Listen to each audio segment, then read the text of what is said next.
Hello and welcome to today's episode of Money Talk with Skylar Fleming. Today we're talking with Peyton and Brandon Carlile. Peyton and my wife Rebecca have been friends for a few years, and Rebecca knew that they did a good job with their money.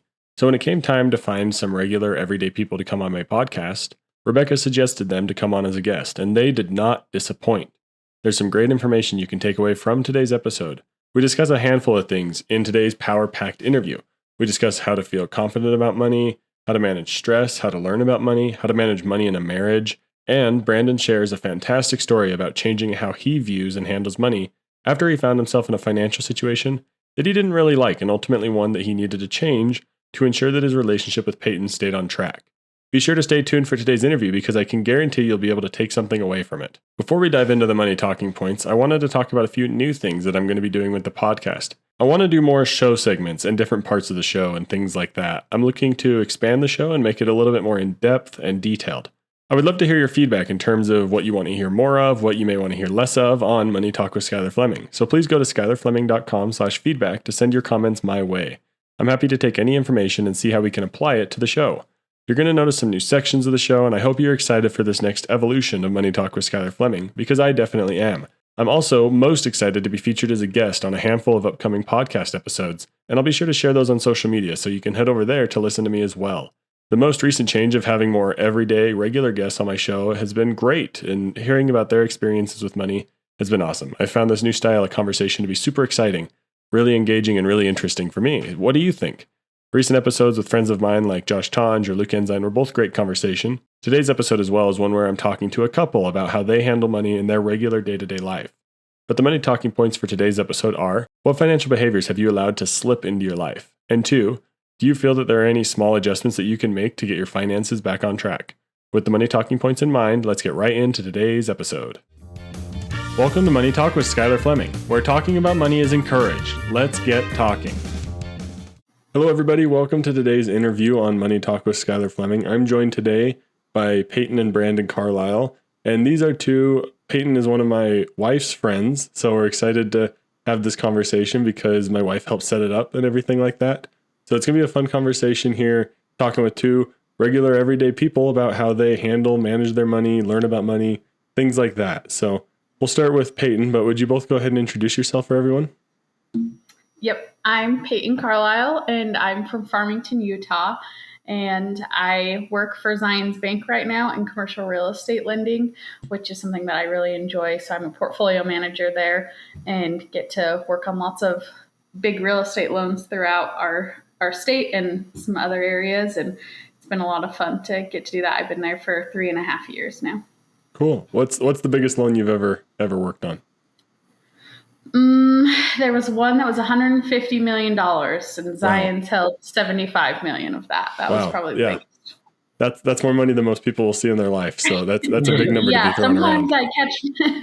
Sometimes I catch myself being like, oh, that's not very much money. And then I'm like, oh, wait a second. That's a lot of money to normal people. It's just not. I hope that's a lot of money to anybody. Like, if you really don't think that's a lot of money. That one is, but there are for sure times where I'm like, oh, it's just a small loan. It's only $1 million. And I'm like, yeah, that's a lot for most of us, but it's that's small, interesting compared to the day-to-day. So you're interacting in like a different realm when it comes to numbers and stuff like that. So that's cool. Yes. Well, Brandon, would you go ahead and tell everyone what you do and a little bit about you?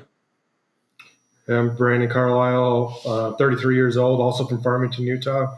We live in Woods Crossville right now. I work for Farmington City in the water department, so just making sure that everybody has healthy, clean drinking water. So as long as it looks good when it comes in their faucet, they're usually pretty happy.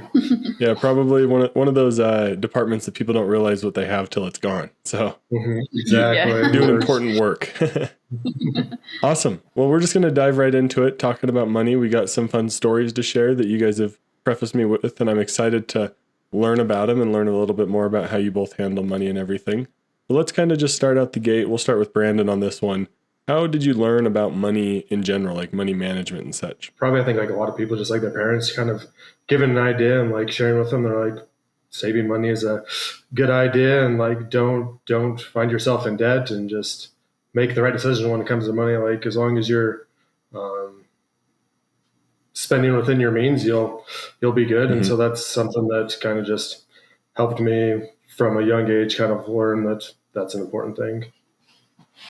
Yeah, spending below your means is definitely like the most well-known phrase, I would say. But Peyton, what were you going to add? I was just going to say that's very similar to how I learned. My parents were very good examples of saving and,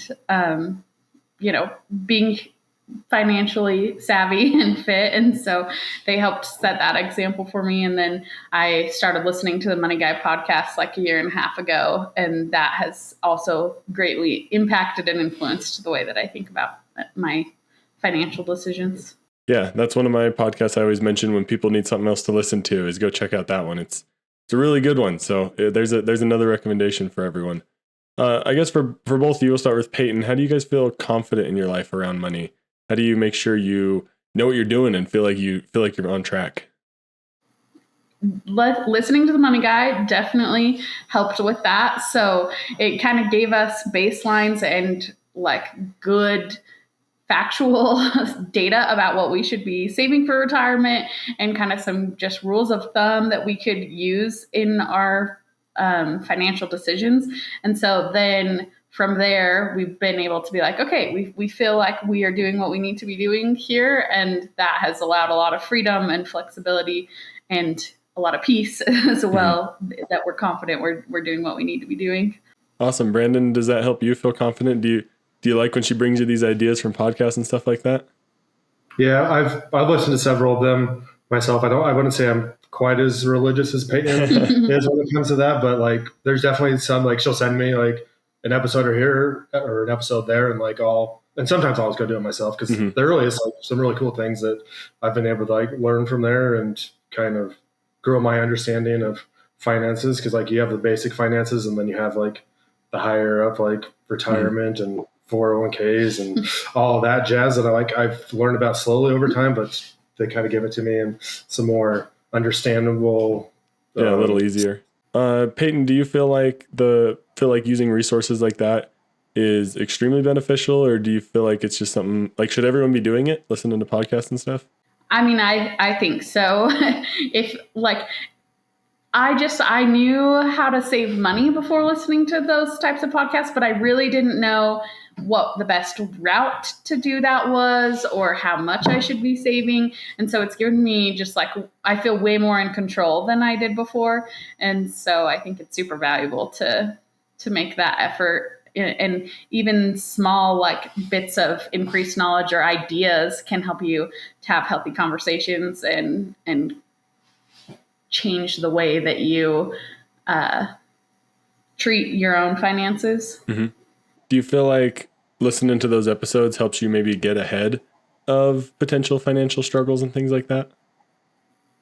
Yeah, I mean, for sure. I think there were like some financial struggles I already knew to be ahead of. Like I already knew to have emergency reserves saved up and knew that I should be saving for retirement, but it impacted very much how much I was saving for retirement and some of those types of decisions. So yeah, awesome. I think it kind of allowed us to know exactly kind of where our money should be going at a specific time, like more than just putting money into our savings account, like preparing for our future, but what steps specifically should I go to first? Like, should I go to saving for my kids' college, or should I save all for my retirement and all that stuff? So it's just kind of a perfect like ability to give you some steps that will help you to get you on the right track, especially if you're just trying to figure out how to budget and prepare for your future.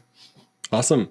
Well, we're off to a great start. We're really rocking and rolling here with some great tips there for everybody. So make sure you're listening to other resources and stuff like you guys said. It helps you get ahead, figure out those specifics, because like I was saying with what Brandon said, everyone's heard spend below your means. Everyone's heard save more than you spend, things like that. But what do you actually do with that part between where you spend and your means? Like what is that? So that's a really great insight just to start out. And I think that, as well as maybe spending above your means, can be a source of stress for people.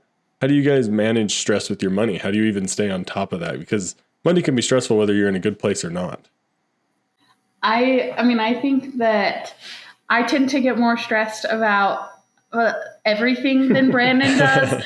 So for me, part of managing that stress is having frequent conversations about it, making sure that we're on the same page, and that when we set our goals, we make sure that we meet them. So like our savings, that just happens automatically before we even spend a dime. And so that helps a lot, I think. And just working on it together. And sometimes I'll be like, oh my gosh, I'm so stressed about this upcoming. Typically, like right now, where my stresses lie is we're expecting our first baby. And so I'll be like, I don't know how much it's going to cost to have a kid in daycare, or like how we're going to, like how this is going to change what our expenses look like. And so it will, to help me not be stressed about those things, we'll sit down and we'll do research and we'll talk about it, and we'll like make sure that we have run numbers and things that make me feel more confident and like, okay, it's going to work out and it's going to be okay. Yeah, Brandon, as the person who's probably mitigating some of that stress, how do you feel like having that conversation helps? I think it helps me kind of like get on Peyton's level and realize why it's causing her stress. Because like she said, like I'm most of the time not a very stressful person. Like it takes a lot for me to kind of feel like I'm in a high stressful situation or something like that. So I either am able to help talk Peyton off the ledge a little bit, like it's not as big a deal, like we're going to be totally fine or whatnot, or she's able to bring me up to her level, like, yo, bro, we gotta figure this out. Like this is causing me stress, and you should be worried about that too. And so it just allows me to kind of use both of our strengths to be able to help each other out. And like Peyton's like amazing at Excel, obviously, because that's what she does pretty much all day, every day. And like it just allows me to see it in her light. I'm like, first, it helps me just understand where she's coming from, and then also see the numbers for myself. And I'm like, yeah, that definitely is something that could be a problem. So we kind of need to attack this before it becomes an issue. Peyton, do you feel like those conversations are helpful? What do you think about them? Similar thoughts or?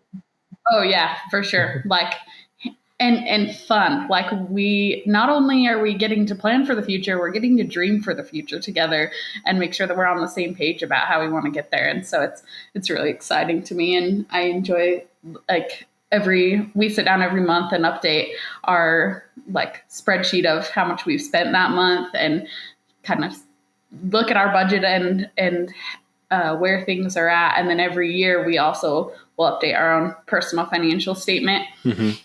Again, I look at a lot of personal financial statements at work, so ours isn't quite like some of our guarantors there, but it's a lot of fun to get to sit down and be like, wow, like look how far we came just last year, and like let's see what we can do this year. So yeah, I hear the money guy thread through what you're describing and stuff like that with your annual net worth statement and stuff like that. It's super fun, and whenever I hear other people say, oh yeah, we have our monthly budget meeting, or we sit down twice a year or something like that, I'm like, go you, because Rebecca and I do the same sort of thing. And it's just the best thing for us as well. It helps us a ton. And I don't know where we'd be without it, quite frankly. Yeah. Super, super beneficial. How do you guys make those fun? Because I think some people hear, oh, you sit down every month and talk about money, and their anxiety builds in their chest and they get all worried. How do you guys make it fun? I think it kind of goes back to like what Peyton was saying, like we talk about like how we did that month, but we're more like talking about, oh, because we did so amazing this month, like we're going to be able to save up more and be able to dream for the future. Like we have a lot of future plans that we hope that one day we'll be able to accomplish. And just because we're able to talk about that, it kind of just allows us, I think, to focus more on our budget each month. Like when we're going through the month, you're like, oh, because I was able to sacrifice this, I'm able to do this one day, like one day down the road.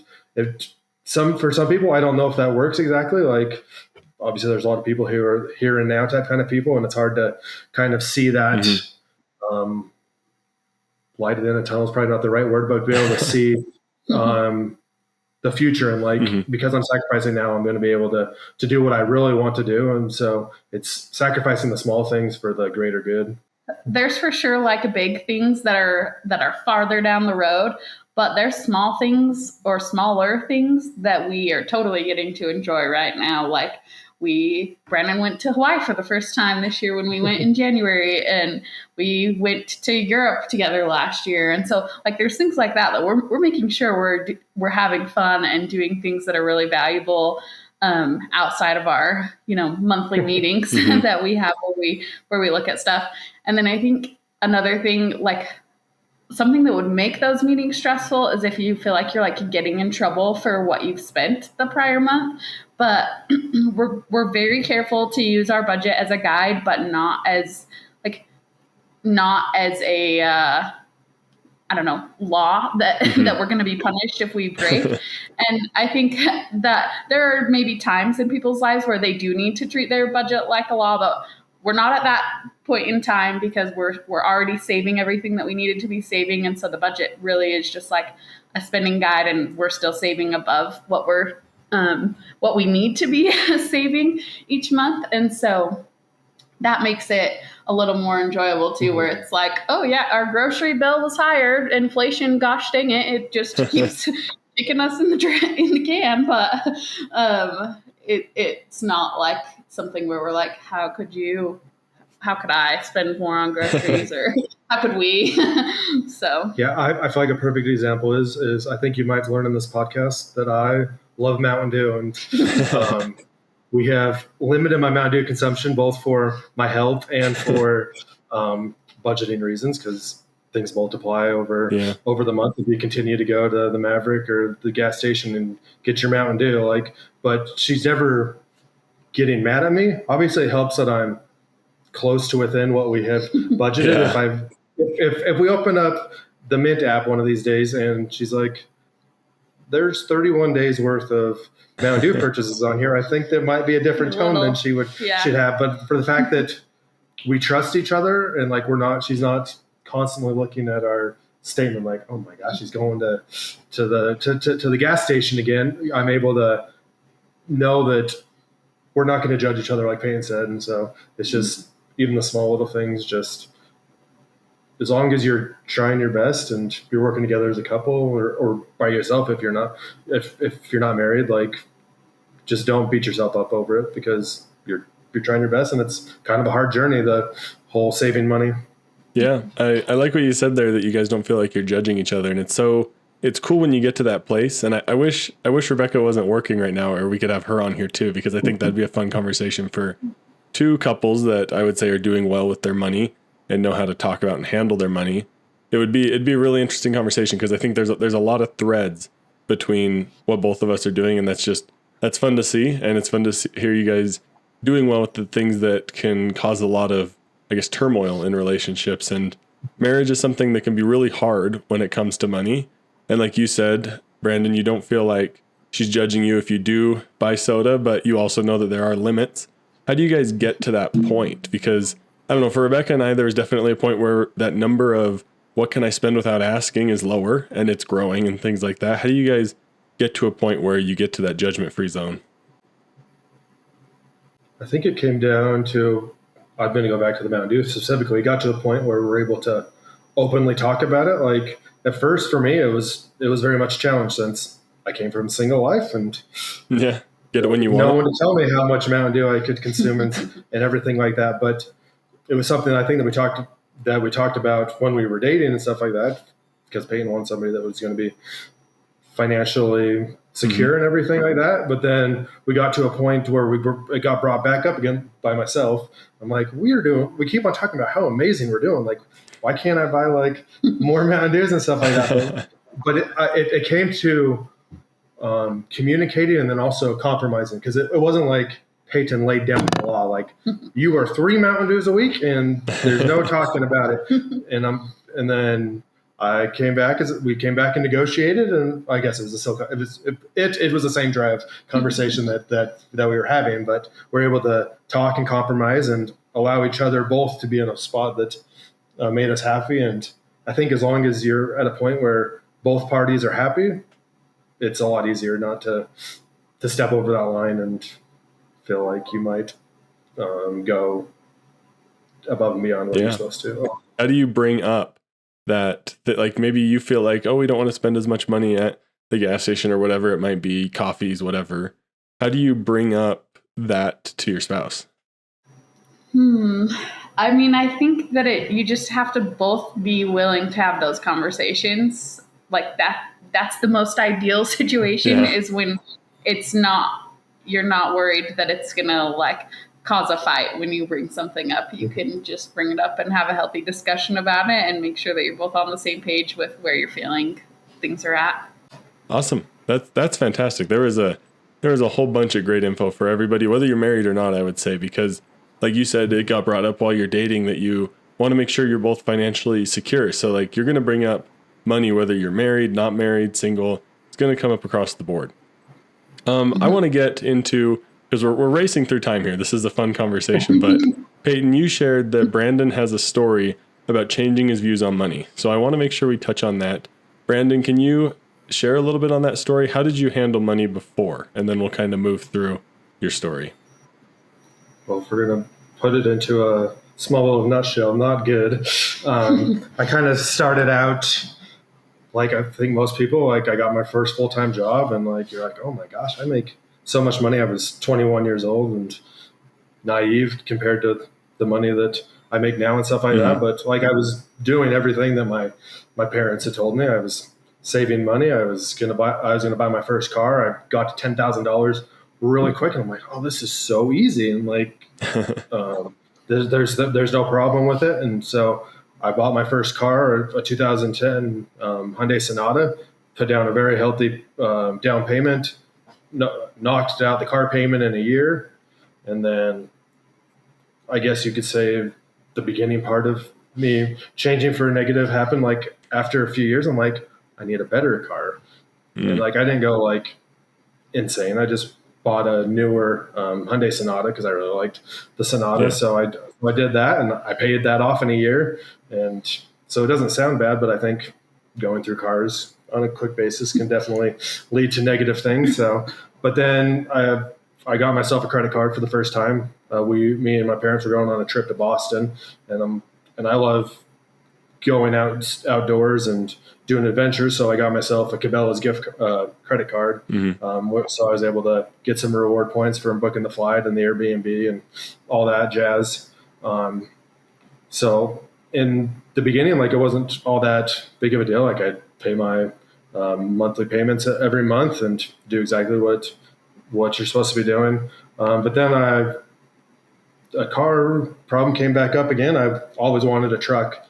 So I bought myself a used Toyota Tacoma. I put down some money on it, like not probably what I should have, but like it wasn't a horrible decision. But a couple weeks after I bought the truck, I was driving home and there was this horrible thumping noise that I heard. And so the next day I took it into the shop and they're like, you need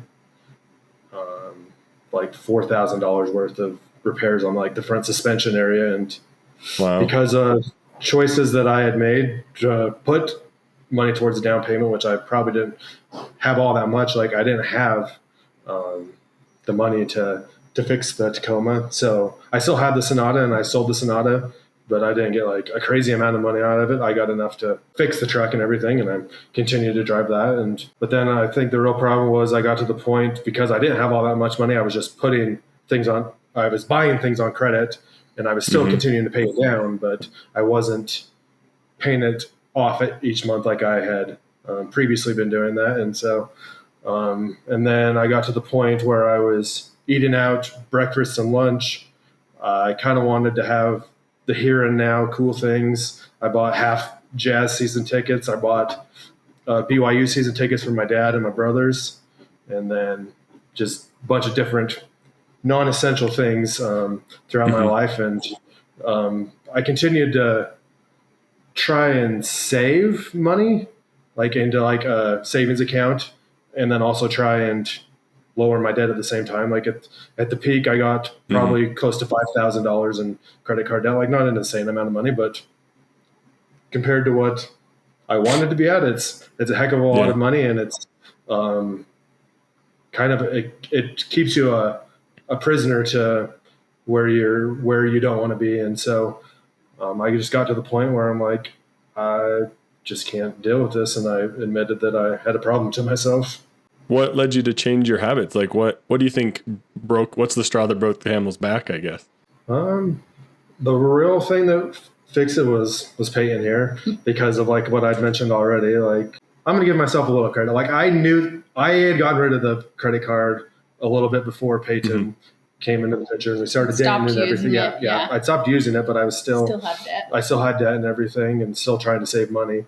But it wasn't until me and Peyton started dating a month or two into our relationship that I'm like, if this is somebody that I'm going to spend my life with, like I have to have this awkward conversation. Like she had no idea that I was in this situation or whatnot, and I knew that it was something that had to get in the open, and I knew that it was not going to be easy because I knew that she was in a strong financial situation, and I knew that the partner that she wanted in life also had to get on board with that.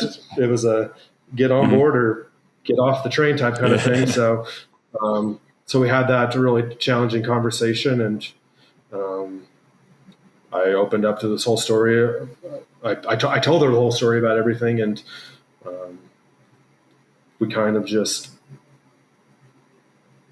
went to bed not knowing exactly where we were going to be at as a couple or whatnot. So, but the first thing I did when I got home was I had that money in the savings, and I put pretty much all of my savings that I had and paid off the rest of my credit card debt. It was about, I think, $1,700 that I had to do. And I'm like, well, at least this will show her that I want this to work. So, but that was just the very beginning of trying of changes. I had to stop eating out. I had to sell like individual games for like the Jazz and stuff like that and make money back that way so that I could build up savings. I had a ton of like subscriptions, and because I was living at home, which was also a really bad thing in this whole thing, I didn't have expenses, but I was had Netflix and Amazon Prime, taking my family out to dinner because I'm like, I have rent to pay in a way. So I just kind of went with that, but I've came to find out like all those stuff really add up quickly over time. Yeah. Yeah, they're all small things that just pile on. Peyton, how does this feel from your perspective? So you're dating and this story gets dropped on you, and people can often, like, especially if there's a financial thing like this, like debt that you're not aware of, can just feel like a bombshell in a way. How do you feel having this conversation on the other half of it? Yeah, I felt sick. I was like, I thought that this could work. I don't know if it can work. Like, this isn't the type of thing where I'm going to meet in the middle. Like, he needs to get on my level or it's not happening. Like I was very clear about that at the time. And we had a lot of very honest conversations about where things were at. Like I was like, honestly, like I have to see major changes before I'm willing to like move forward or build a life with you. Like things have to be different. And so they were like pretty severe changes at the time, because we also like, as time went on and we continued dating, we were talking about getting married, and I was going to buy our home. And so I was like, dude, you got to save up some cash. Like I need to have you have cash that you're bringing into this this marriage too. If I'm about to spend all of mine on a down payment, or a lot of mine. And so, yeah, it was for sure challenging, but I think like I was able to see Brandon make major changes. His family was way supportive when he was like, hey, like, I'm not going to pay for all of these subscriptions anymore. So whichever ones you want, like transfer put your cards in on them instead. Like I can't afford to do this, and I'm going to be really careful for the next while. And so like they were willing to do that, even though I'm sure that was hard too. And yeah, I feel like we just had a lot of frank conversations. And as I saw Brandon make those changes, like no regrets now. I remember being so afraid then, like, I don't know, like what if he just does this temporarily or resents me for it? But I think Brandon very much was like, okay, this is what I want to do. This is how I want to be. And now too would say that it was so worth it. And we're in a way better spot than he was then. And that's because of a lot of those changes that he was willing to make at the time. And obviously those were tighter changes, I would say, than how we even live now, but needed to happen for that time. Wow. That story was super impressive. That's awesome. Both from both of your perspective, one that Peyton, you're willing to like stand up that firm, because people might say, oh, it's okay. Let's back off of a couple things. Maybe you don't need season tickets right now, but you can still do the other things. You were firm, and Brandon, you're like, okay, that's what I got to do. That's some impressive stuff. And I'm glad you're both in a place now where you can be a little more free. Like you said, Brandon, you don't have to worry so much about buying a soda now. Whereas back then that might've been the one thing that broke you guys up if you would have stuck too hard to it. So that's super impressive to hear. That's super awesome. We'll wrap up here towards the end of this, and I just wanted to hear from both of you. What's something you know now that you wish you knew sooner when it comes to money?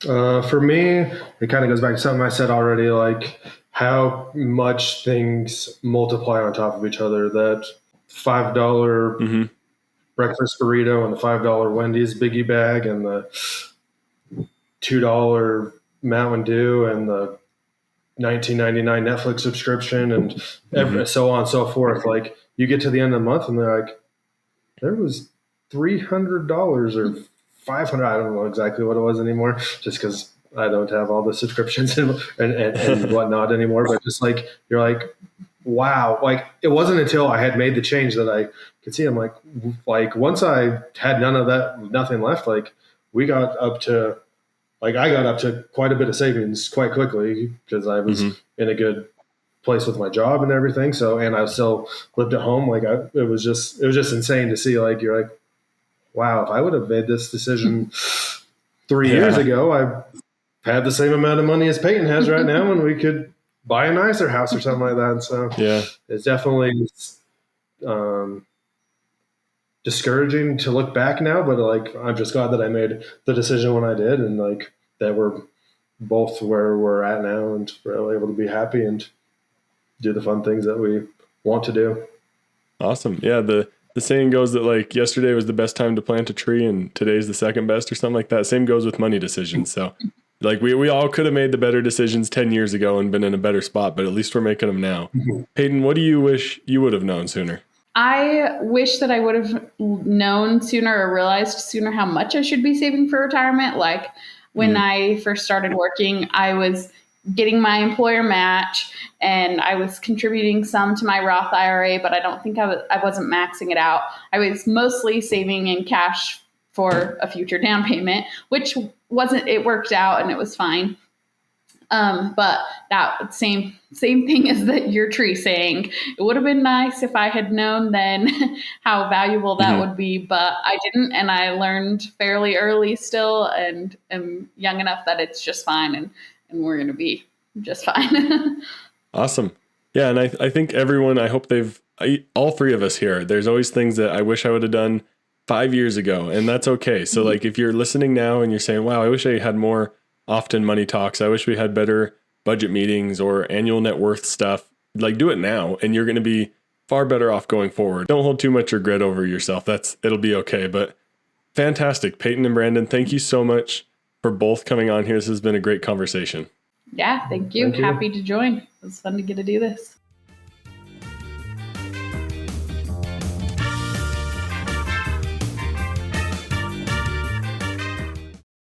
Thank you so much to Brandon and Peyton Carlile for coming on today's interview. I thought that was a really great conversation. I want to talk a little bit here about the impact that you might be able to find on your life and the kind of impact that you can take and apply to your wallet. So one of the main things that I took away as an impact is, what do you do beyond just spend less than you make? What do you do with the money that is that difference? What do you do with that less than you make amount of money?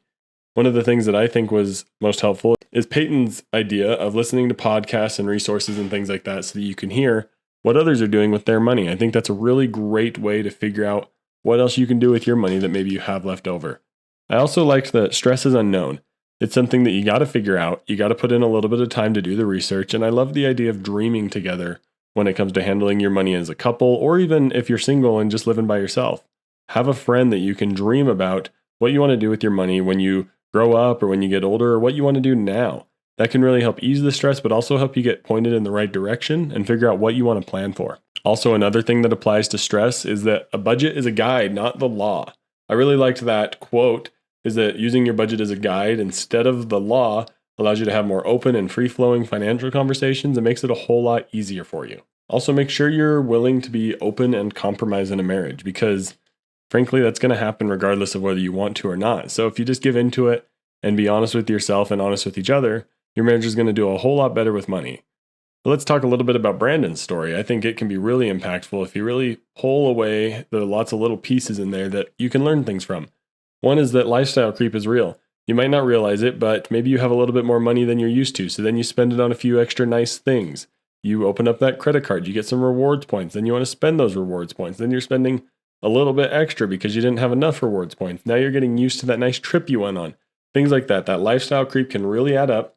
It can really grow, and it can really cause a lot of challenges when it comes to reining back in that spending. And like Brandon shared in his story, he got into more than he realized, but then he had a motivating force to change with Peyton. And that's something I want to talk about a little bit more in depth later in this episode. But you need to make sure you're willing to change your habits because that's going to probably happen to everyone at some point in their life. That we're going to get to this point where we realize, oh, we've let maybe things go a little bit too loose and we need to bring it back in. And a motivating force can be huge to help you with that. So make sure you listen to Brandon's story again and see what you can take away from it. I liked what they both said, that they wish they would have known sooner. Small things do add up, both with compound interest and with spending. I like to think of the credit card as compound interest in reverse. It's anti-compound interest. It's working against you a lot. So make sure you're avoiding credit card debt there. But like Peyton said, she wasn't quite sure what to save for retirement. I think honestly, everyone finds themselves in that place at some point in their life. So at least start with your employer match. And again, there's another episode that the employer match has been mentioned. So make sure you're getting it so you can check off that very easy personal finance win and get that momentum moving and working in your direction. But let's talk about the money talking points next.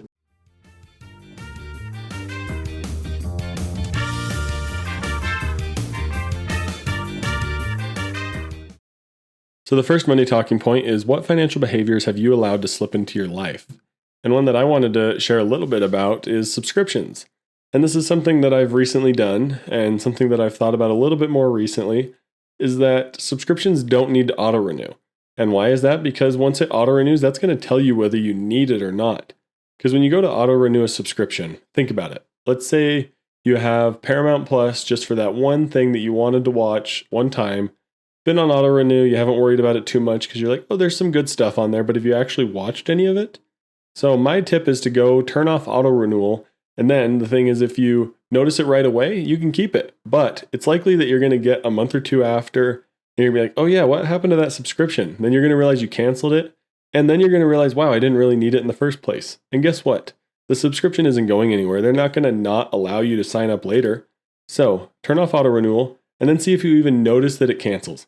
If you don't notice that it cancels, keep it canceled and then renew it when you want it. Like if there is that one show you really want to watch, buy 1 month, but make sure you turn off auto renewal again because that's where they try to get you. Subscriptions prey on auto renewal. That's how they make their money, is by people mindlessly sending it to them. And if you want to mindlessly send money to people, I'm happy to take it from you. So you can pay a subscription to this podcast, but don't bother with subscriptions. They're not worth it. Cancel them. Don't let them auto renew, and then figure out if you really need them or not. The second money talking point is, do you feel there's any small adjustments you can make today to get your finances back on track? And honestly, it goes hand in hand with our first money talking point of what do you feel has slipped a little bit. I just listed a bunch of small adjustments you can make with your subscriptions, but a couple other ones are things like make more than the minimum payment, put a reset in place on a spending category that's got out of hand. Do you feel like your fast food eating's got out of hand? Well, maybe commit to 1 week of meal planning and see how that goes and compare the cost savings there. One thing that my wife and I like to do every now and then when we feel like we've spent a lot of money is having a no spend week. It can help you do some small things to have a reset. And maybe you do still spend some money because yes, there are necessities, but a no spend week can help you realize, wow, I didn't realize how much we were spending. And it makes you really think about if something is necessary or not. And then if you really still need it in a week, you can buy it then. But those are the 2 money talking points. What do you think about them? Let me know on social media or send me an email. My email, of course, is in the show notes. But I want to talk about some news sections that I have coming up. So up next is Money Talk Mastery.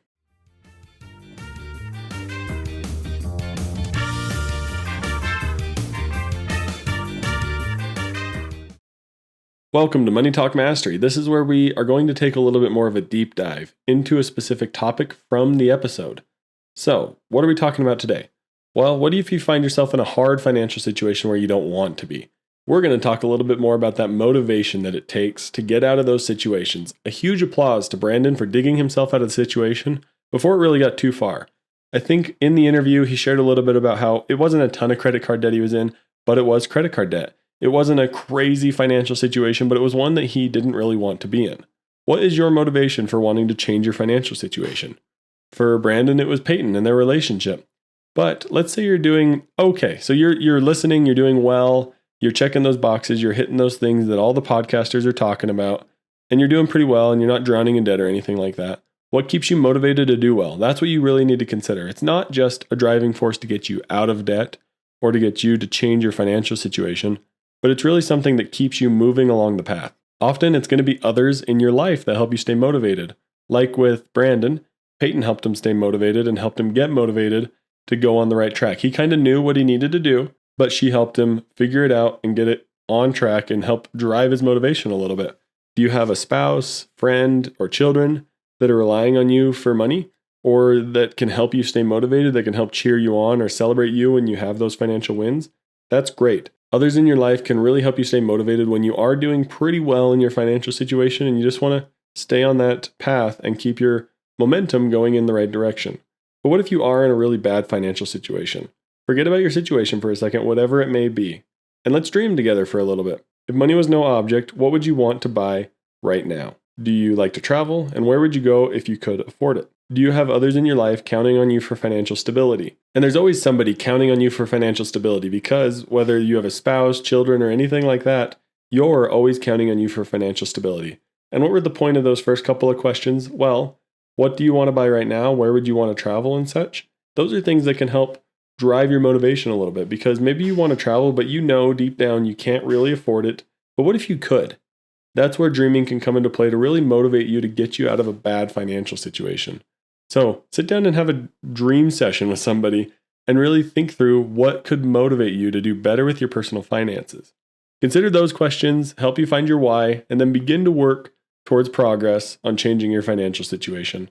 And then refer back to episode 11. It's called Finding Your Why. It's a great episode to go back and listen to. That's a long time ago. It's over 100 episodes ago, as we're now on episode 126 and counting on. And there was one little thing that I want to talk about next that Peyton mentioned in our interview today. Let's talk about that next.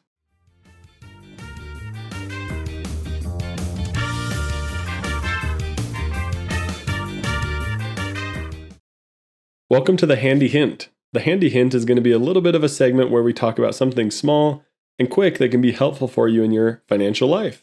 So one thing that Peyton mentioned is their net worth and tracking their net worth.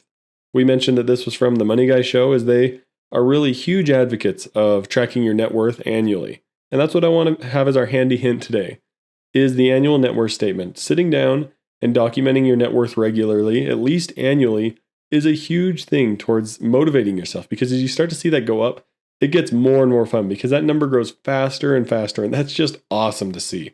But that's going to be today's handy hint. Are you tracking your net worth at least annually? If not, get started with it.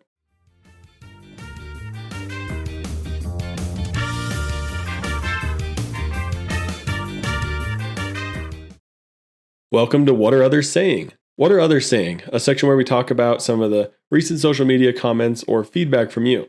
I wanted to bring up a few comments from social media and talk about them here on the podcast. Dave the Scholarship Coach mentioned that he enjoyed seeing one of his previous guests on my show. Danny Kofke was on a recent episode about affording vacations. And Danny Kofke was also on Dave the Scholarship Coach's show on his podcast as well. So thank you to both of them for coming on my show. They were both fantastic guests and I'd love to have them both back on sometime. Bob Wheeler also commented and said, "Thanks for the opportunity to talk about money. It doesn't need to be taboo." And that's a throwback to the episode with Bob Wheeler just recently. I really appreciate him coming on my show. He had a lot of great info to share and a fantastic story about how he felt with money and his relationship with his mom when it came to money. That one's a must listen to, so be sure to go find that one wherever you listen to podcasts. Let's wrap up today's episode next.